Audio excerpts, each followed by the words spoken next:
إن الحمد لله نحمده ونستعينه ونستغفره ونعوذ بالله تعالى من شرور أنفسنا ومن سيئات أعمالنا.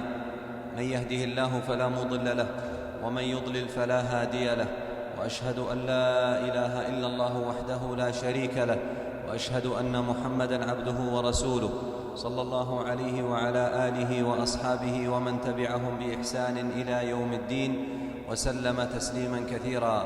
يا أيها الذين آمنوا اتقوا الله حق تقاته ولا تموتن إلا وأنتم مسلمون. يا أيها الناس اتقوا ربكم الذي خلقكم من نفس واحدة وخلق منها زوجها وبث منهما رجالا كثيرا ونساء، واتقوا الله الذي تساءلون به والأرحام إن الله كان عليكم رقيبا.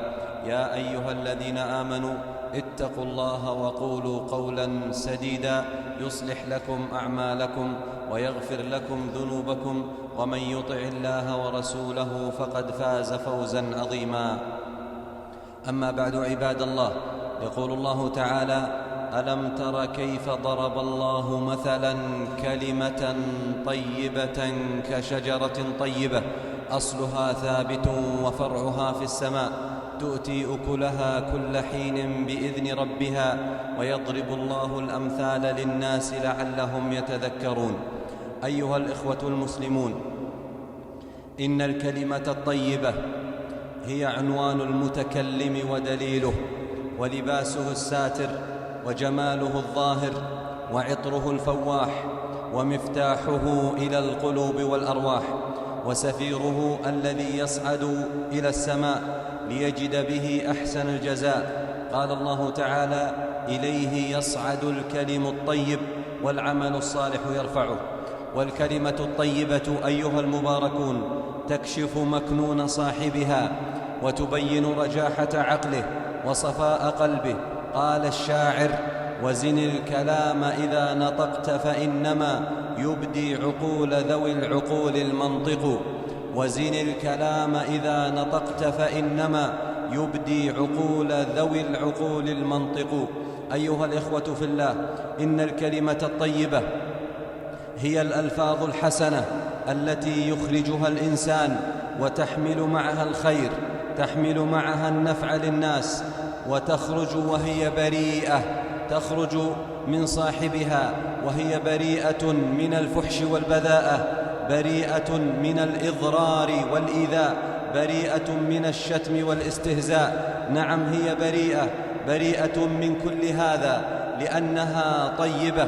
وقد سئلت عائشة رضي الله عنها عن خلق النبي صلى الله عليه وسلم فقالت: لم يكن صلى الله عليه وسلم فاحشا ولا متفحشا ولا صخابا في الأسواق ولا يجزي بالسيئة السيئة، ولكن يعفو ويصفح. وهكذا ينبغي أن يكون المؤمن، هكذا ينبغي أن يكون المؤمن، ينبغي له أن يختار الألفاظ الحسنة ويحرص على الكلمة الطيبة، لأنه طيب، والطيب لا يخرج منه إلا طيبا، والطيب لا يخرج منه إلا طيبا. قال ربنا سبحانه: وقل لعبادي يقولوا التي هي أحسن إن الشيطان ينزغ بينهم إن الشيطان كان للإنسان عدوا مبينا.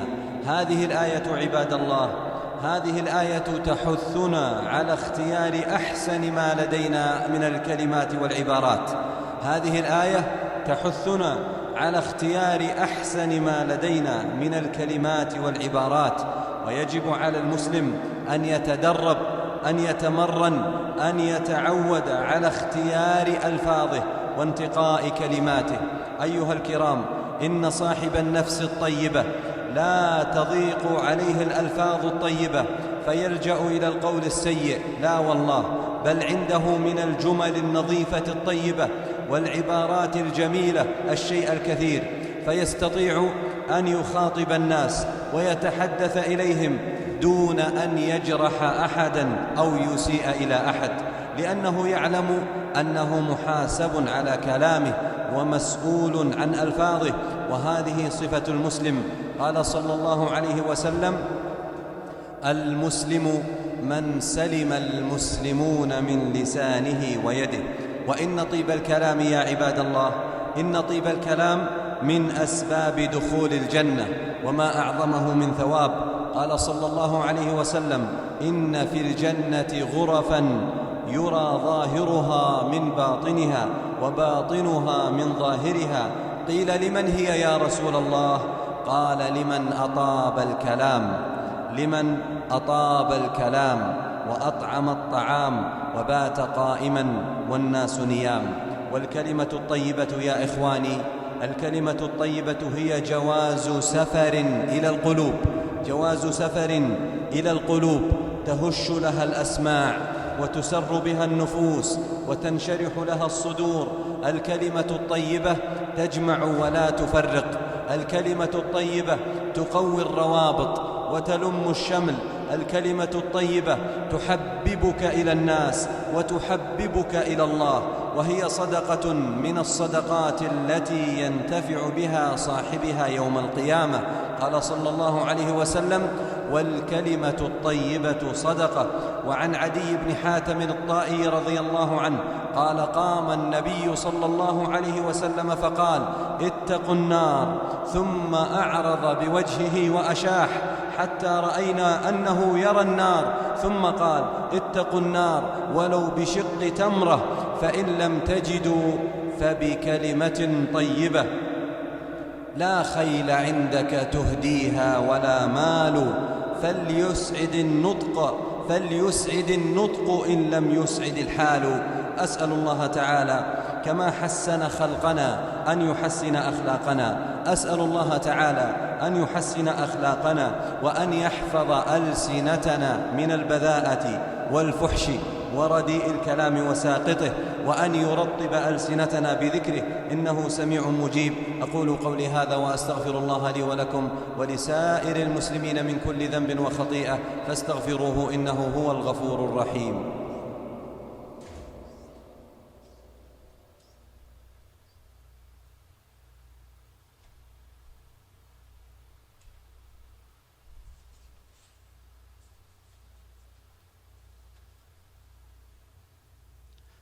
الحمد لله على إحسانه، الشكر له على توفيقه وامتنانه، أشهد أن لا إله إلا الله وحده لا شريك له تعظيما لشأنه، وأشهد أن محمدًا عبده ورسوله الداعي إلى رضوانه، صلى الله عليه وعلى آله وإخوانه وأصحابه ومن استنى بسنته إلى يوم الدين.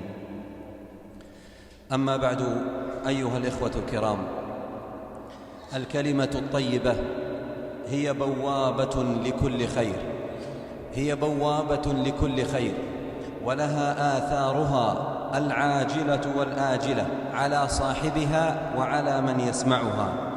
فكم من قلب مكسور جبرته كلمة، وكم من محزون أسعدته كلمة، وكم من كلمة طيبة غيرت مجتمعا من الشر إلى الخير، وكم من كلمة طيبة نقلت شخصا من الكفر إلى الإيمان، وكم من كلمة طيبة نقلت أناسا من المعصية إلى الطاعة، وكم من كلمة طيبة أصلحت بين اثنين وألفت بين قلبين، وكم من كلمة طيبة ردت ضالا من أودية الغي والفساد إلى واحات الهدى والرشاد.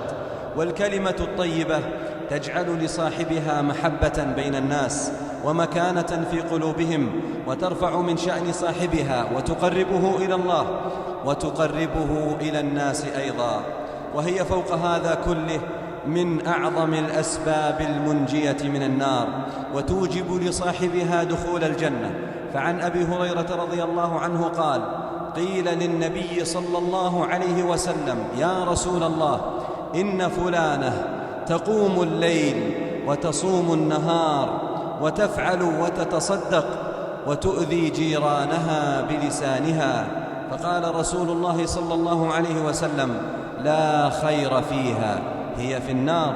فقيل له: يا رسول الله، وفلانة تصلي المكتوبات وتتصدق بأثوار من الأقط ولا تؤذي أحدا. فقال رسول الله صلى الله عليه وسلم: هي من أهل الجنة. وجاء رجل إلى النبي صلى الله عليه وسلم فقال: يا رسول الله، أخبرني بشيء يوجب لي الجنة، أخبرني بشيء يوجب لي الجنة. فقال عليه الصلاة والسلام: عليك بحسن الكلام وبذل السلام، عليك بحسن الكلام وبذل السلام. فالله الله عباد الله، احرصوا على اختيار الألفاظ، احرصوا على العبارات، احرصوا على الأساليب الطيبة، لا تؤذوا أحدا، لا تكونوا فاحشين ولا متفحشين. ينبغي للمؤمن أن يختار الكلمات الطيبة، لأن كلماته تعبر عن شخصيته.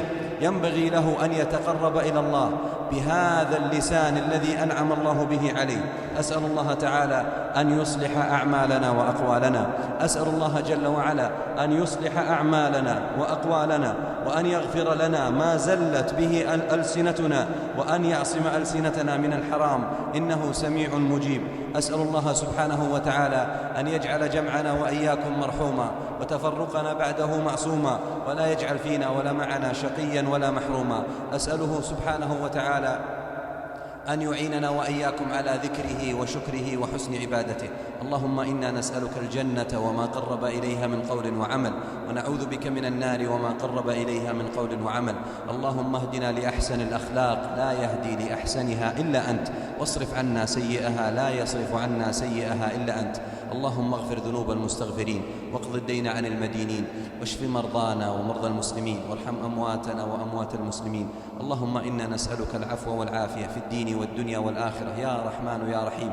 اللهم تقبل أعمالنا وتجاوز عن سيئاتنا، اللهم تجاوز عن سيئاتنا واغفر ذنوبنا وكفر عنا خطايانا يا رحمن يا رحيم. اللهم يا مقلب القلوب ثبت قلوبنا على دينك، اللهم يا مقلب القلوب ثبت قلوبنا على دينك. اللهم إنا نعوذ بك من الفتن ما ظهر منها وما بطن، اللهم إنا نعوذ بك من فتن الشبهات والشهوات يا رب الأرض والسماوات. اللهم أعز الإسلام والمسلمين، اللهم أعز الإسلام والمسلمين، اللهم أعز الإسلام والمسلمين. اللهم الطف بأمة محمد أجمعين، اجمع شعثهم ووحد صفهم وقو كلمتهم وردهم إلى دينهم، وألزمهم التمسك بشريعتك يا رب العالمين. سبحان ربك رب العزة عما يصفون، وسلام على المرسلين، والحمد لله رب العالمين.